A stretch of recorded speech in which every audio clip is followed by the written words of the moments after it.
Welcome back to the Alien News and Lexicology Network. As you all know, we here at Anal pride ourselves on bringing the most fair and balanced news to you, our viewers. For any who missed it, after last week's wildly successful expose, dogs, dinner guests, or dinner, the people have spoken, and dogs are actually preferred as dinner guests. Who would have thought? This week, we're proud to bring you a new news segment, Trump, the man, the myth, the president? Anal is proud to announce this week in Trump. So without further ado, I'll pass this over to our head news correspondent, a political guru, a social savant, a ballsy badass not afraid to put his career on the line. This reporter has been around since the dawn of time, literally. From the Garden of Eden, where he was Adam's first pet dino, here's Edens Ankylosaur. Oh, welcome. I'm Edens Ankylosaur, and this is This Week in Trump. For our viewers out there who are unfamiliar with human politics, I'll give you a brief rundown. Every once in a while, human countries will put on a huge television extravaganza called elections, which is basically a fancy word for reality TV. Like other television shows, a group of contenders does their best to lie, cheat, and obfuscate their way to the top. The final contender standing wins the prize. In the case of elections, the prize just happens to be a job. Now, I can't exactly tell you what this job entails. I'm not sure of the roles or requirements. I'm really not sure what powers they hold or what issues they deal with. But that's okay. Neither does this year's big winner, Donald J. Trump. So let's get to know the new Commander-in-Chief of the free world.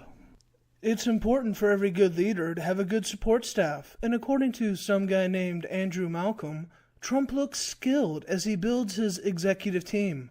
Apparently, the top priority for the president-elect is to rein in his talkative thumbs and send fewer tweets. I didn't realize that political figures' inability to tweet with a modicum of intelligence or professionalism was an important topic to address. Apparently with Trump, it is. But what can you expect from someone who boasted about not preparing for the presidential debates? Now I know what you're thinking. That's insane, right?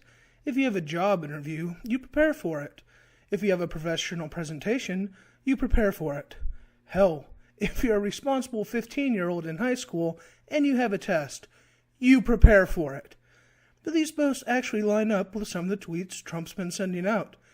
Clearly, only some immature adolescent who has no idea how poorly they are representing themselves could make statements like these. Now, I'm sure many of you are familiar with this little outburst where Trump condemned the actions of an acting troupe for using their stage as a stage to share their thoughts with the vice president-elect. Personally, I was quite impressed with the performers. Why waste time standing on a soapbox yelling into the jaded masses when you can present your opinion on a stage to the very person you want to hear the message? But of course, the Donald, white knight for the politically correct and polite, had to have his say. Perhaps the SJWs have found a new champion for safe spaces. Or maybe Trump is just petty and childish. Only time will tell. Well, childish and petty it is, folks.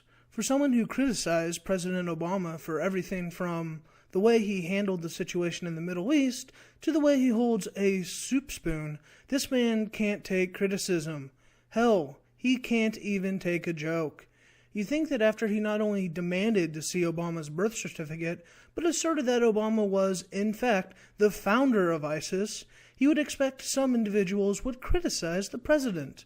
I guess that shitty TV comedy sketches are just one more thing that this president-elect was not prepared for. For those of you who are concerned that Trump's business interests may affect his decision-making ability or impartiality, have no fear. He's taking steps to take him completely out of the business. Look, he even used an exclamation point so you know that he is serious.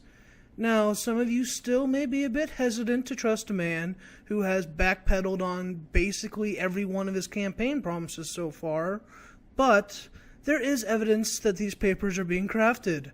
Unfortunately, much like Trump's tax returns, we don't get to see them. But that's okay, right? We can just listen and believe. It's not like that policy's ever backfired, right?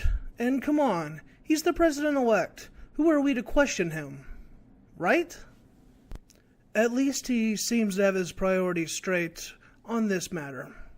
And it's not all bad news. The president-elect did receive a friendly phone call from the president of Taiwan, and just look how excited he was. We've got some all caps, we've got some exclamation points. I mean, this was a big deal to Trump.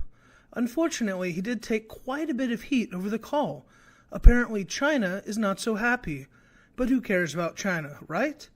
And what's the big deal anyway? I mean, honestly, so what if no president or no president-elect has spoken with Taiwan's leader since 1979?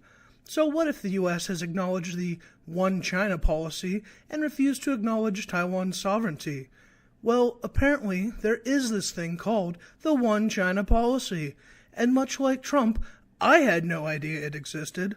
Also like Trump, I have no idea what its implications are.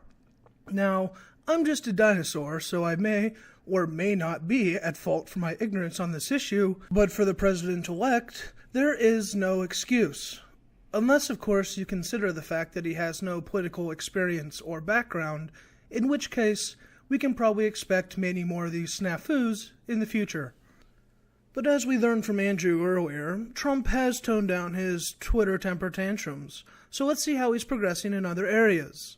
Let's evaluate some of those campaign promises. How's that wall coming? You know, the one that Trump told us the Mexicans would pay for, the one that would encompass our entire southern border, protecting us from the dangerous people looking to cross into our country. No, not that wall. The one he promised to build. I mean, according to Trump, it would be easy. If you know what you're doing. Well, once again, the news is a bit of a letdown. Apparently, there is no need to build a full border wall as promised. We have vicious rivers to protect ourselves. Now, as an ankylosaur, I have no knowledge of river navigation, but I think that even I could handle this meandering stream. But hey, Trump's the expert? Right. His business tycoonery definitely crosses over to a comprehensive understanding of vicious rivers and stuff. Now, personally, if I was one of those dangerous criminals trying to smuggle drugs into our country, you know, the ones this wall's going to keep out, I probably wouldn't carry them over on foot. But I would use something like, say, a plane. Or maybe a boat. Spend some of that drug money to move my product. But hey, I'm sure that whatever sections of this wall eventually get built will totally stop those drug smugglers. In other construction news, it is rumored that Trump has recently met with his interior designer to mock up some drafts of other projects that are nearer and dearer to his heart. This is but one of the potential projects that we think he may have in the works come his reign of presidency. Unfortunately, this can be neither confirmed nor denied by the press, as they haven't had access to Mr. Trump while he jet-sets around the country on his congratulatory tour. A fellow Fair and Balanced news network has interviewed the president-elect several times since the election, but as of yet, they have been too busy kissing his ass to ask him any real questions. Hopefully, some other media outlets can get some clarification on the issue soon, but the chances are slim.